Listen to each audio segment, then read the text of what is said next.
His goal here is to push the notion that guns are responsible and not the police department. Suddenly, he's defending the cops for not doing their job. Here's David Hogg defending the police officers. By the way, no one should be doing this, okay? If a police officer does something that is wrong, then everybody should be condemning that police officer. If a sheriff's deputy does not run into the line of fire when he has a gun and try and save students, he did something wrong. And David Hogg, nobody else, nobody is allowed to go out there and exonerate this person for the sin of letting children die when you had the capacity to stop it, and it was your legal duty to do so, which is what happens here. Now, I'm not talking about whether it's suable. I'm talking about you were hired to do a job, and you purposefully did not do that job, even according to your own sheriff, who himself is a garbage provocateur. Now, here is David Hogg on CNN defending the police officers and saying, well, I don't really want to say anything about Scott Israel. No shock, he doesn't want to say anything about Scott Israel. Scott Israel's on the same side as he is when it comes to guns. And if he goes after Scott Israel, then it may allow the press to swivel their attention away from their maniacal approach to gun control and toward what actually happened here. So here's David Hogg. He just like every other police officer out there, at heart is a good person. He didn't take action in this event, and I can't explain why, or I just can't explain. There are no words to explain why he wouldn't take action to take out this individual. But I think it's a good example of how if he didn't take action and supposedly 4 others didn't, I mean, who does? Who wants to go down the barrel of an AR-15 even with a Glock? And I know that's what these police officers are supposed to do. But they're people too. They need to worry about themselves as well as all the other students. And I don't think teachers need to have that responsibility either. So no one should have the responsibility of facing down a bad shooter. So who's going to stop that bad shooter? I love this assumption that the guns are magically going to disappear from society, but they're not. So who's going to stop the bad shooter? Was it that long ago that we forget that there was a security officer with a Glock who stopped a congressional baseball shooting? Is it that long ago that we forget that it was an NRA member who stopped who shot a mass shooter in Texas? Is it that long ago that we forget that the vast majority of these mass shooters are stopped eventually by a cop? Most of them don't end up shooting themselves. Usually it's the police officers who have to do something to stop these guys. But I guess that we're going to pretend that David Hogg gets to be the Pope now. He's going to provide indulgences. He's going to provide old school corrupt indulgences. All he has to do is sit around and pass out indulgences. All you have to do to get an indulgence is say that you are for gun control. That's all you have to do. David Hogg really keeping the blame where it belongs. He keeps attacking Dana Lash. So he's on CNN's Reliable Sources with Brian Stelter, and there he defended the sheriff again, said that the sheriff, Scott Israel, hadn't done anything wrong, but attacked Dana Lash again, because of course Dana is more responsible than the sheriff, whose job it is to actually protect these kids and who failed dramatically over and over and over and over 45 times, and then had a sheriff's deputy there who didn't do anything, and maybe 3 more who didn't do anything, and then went on national television and yelled about it. Here's David Hogg, though, attacking Dana Lash, because it's really Dana's fault. Here's what Dana's been saying as a spokesperson for the NRA. She says that she wants to continue to pass laws. She wants people in Congress to pass laws that help out with mental health and things like that, and she says that she can't do that.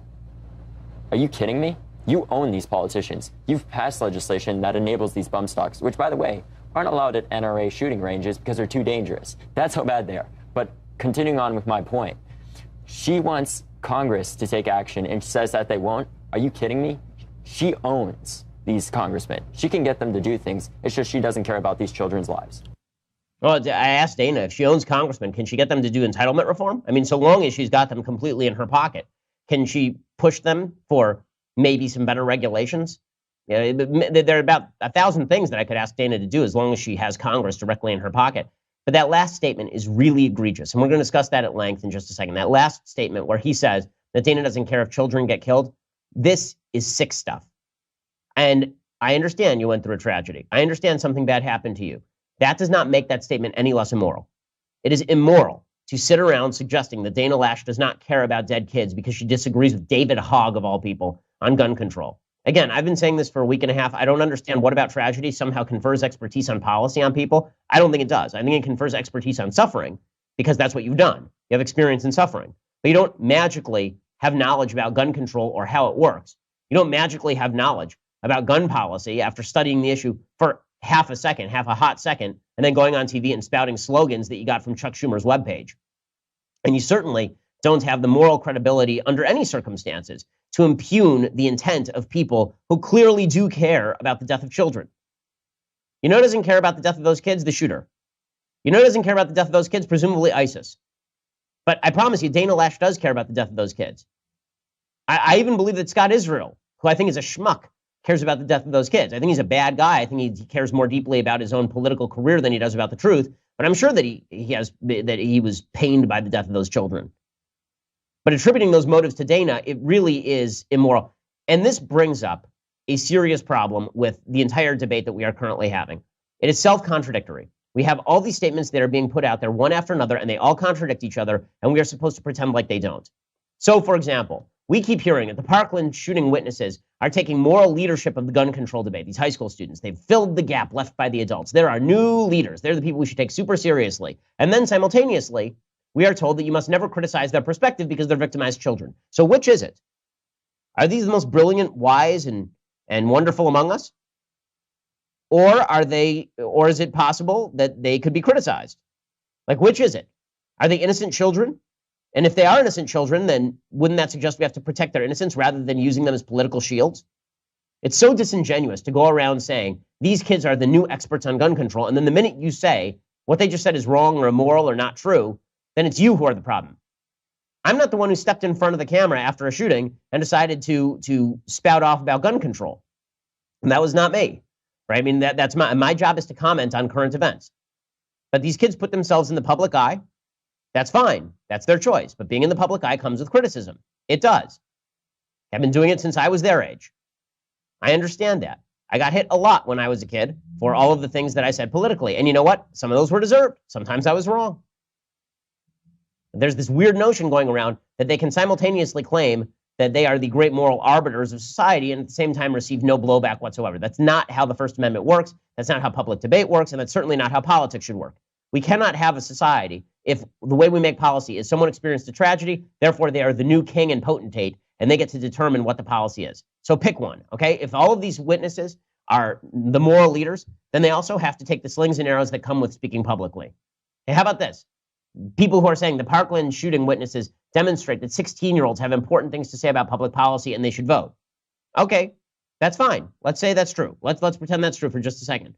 I'm going to need to hear you make the case why it is then that we should raise the age of being able to obtain a weapon to 21 years old, that children should stay on their parents' health insurance until they're 26 years old, and that teenage criminals should be treated as juveniles. You have to pick one. Are kids adults or are they not adults? How about this one?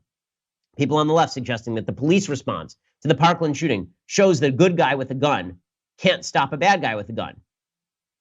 All right? Then how do you also argue that I should hand over my guns to the authorities who are going to protect me?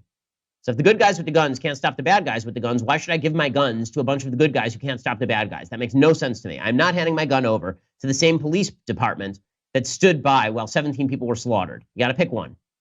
Either you can trust the police to protect you, or you can't trust the police to protect you. Here's another one. Members of the NRA don't care about the deaths of children in mass shootings because they disagree with particular policies the left wants. And then we hear from the same people that the media do care deeply about the deaths of children in mass shootings, even if they continue to show the names and the faces of shooters regularly and engage in the same sort of coverage issues that apparently make those shootings more common by studies. So which is it?